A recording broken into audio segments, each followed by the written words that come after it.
ছকের মধ্যে এই যেটাকে জাদু ছক বা ম্যাজিক ছক যেটা দিয়েছি, এটা করার সময় মনে রাখতে হবে যে এর একটাই সবথেকে গুরুত্বপূর্ণ ব্যাপার যে ৩ টে নাম্বার পরপর থাকবেই।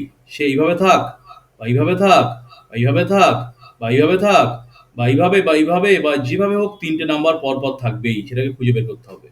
এখন যদি বলো স্যার ৩ টে নাম্বার পরপর কেন থাকবে এরকম?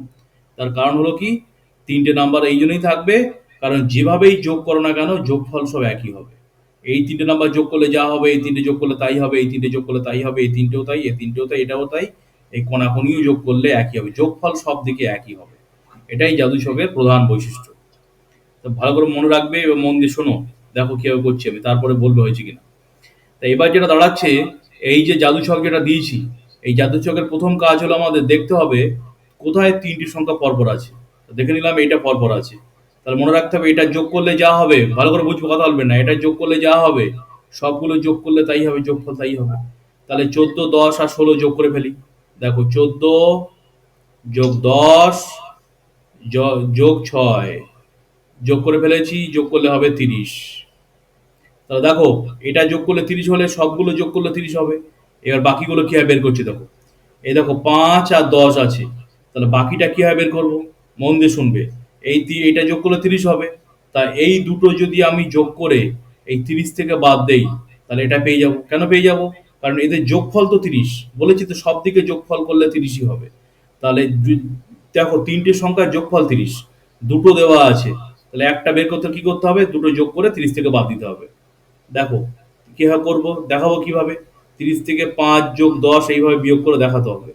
তাহলে ৩০ বিয়োগ ১৫, তাহলে এখানে হবে ১৫। এই যে ১৫টা হলো, এই ১৫টা এখানে হবে। এই হলো ১৫। হয়ে গেল একটা সংখ্যা। তারপর ভালো করে দেখো, আবার এখানে একটু মন দিয়ে দেখো। এই ১৫ তো হয়ে গেল। এবার একটু মন দিয়ে দেখো, ৬ আর ১৫ দেওয়া আছে। ৬ আর ১৫ দেওয়া আছে। যেখানে ৬ আছে এখানে ১৫ আছে। তাহলে এই দুটো যোগ করে ৩০ থেকে বাদ দিলে এটাও পেয়ে যাবো। কেন পেয়ে যাবো? কারণ এটা তো যোগ করলে ৩০ই হবে। কেউ যদি এরকম না করে এরকম করো, ৭ আর ১৪ দেওয়া আছে স্যার, তাহলে ৭ আর ১৪ যোগ করে ৩০ থেকে যদি বাদ দেই তাও একই হবে, একই আনসার হবে। ৭ আর ১৪ যোগ করে বাদ দিলেও তোমার একই আনসার হবে। যেভাবে করো না কেন উত্তর তোমার একই হবে। ৭ ও ১৪ যোগ করে করতে পারো, এইভাবে করতে পারো। তো দেখো আমি ১৫ আর ৬ যোগ করে করছি। তো কিভাবে করবো দেখো। ৩০ থেকে ৩০ বিয়োগ ১৫ যোগ ৬ যোগ করেছি। তাহলে ৩০ থেকে ১৫ আর ৬ যোগ করলে ২১ হয়। ২১ বাদ দিয়েছি, ৯ হয়েছে। তাহলে এখানে ৯ হয়েছে।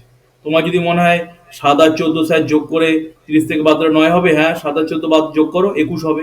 ৩০ থেকে ২১ বাদ দিলে দেখবে ৯ই হবে, একই ব্যাপার। আচ্ছা এই হলো। এবার আবার এটা কিভাবে বের করবো স্যার? দেখো ১৪ আর ৫ আমরা যোগ করে ৩০ থেকে বাদ দিলে এটা পেয়ে যাবো। কেন পাবো? কারণ একই যোগ করলে যোগফল তো ৩০ই হবে। তাহলে ১৪ আর ৫ যোগ করি, ১৪ আর ৫ যোগ করে আমরা ৩০ থেকে বাদ দেবো। দেখাতে হবে এইভাবে। ৩০ বিয়োগ ব্র্যাকেটের মধ্যে ১৪ যোগ ৫।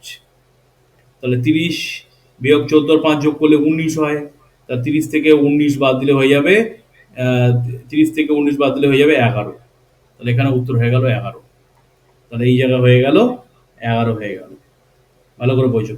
এই যে ১১টা বসালাম, এই ১১টা এই হলো, আর এই ৯টা এই হলো। এটা বোঝানোর জন্য অ্যারো দিয়ে দেখালাম, তোমরা পরীক্ষার সময় দেখাবে না। আচ্ছা এবার দেখো এটা কিভাবে পাবো। এটা বিভিন্নভাবে পেতে পারি। এই ১১ আর ৬ যোগ করে ৩০ থেকে বাদ দিলে এটা পেতে পারি। তাছাড়া তুমি যদি মনে করো ৭ আর ১০ যোগ করে ৩০ থেকে বাদ দিলে তাও পেতে পারো।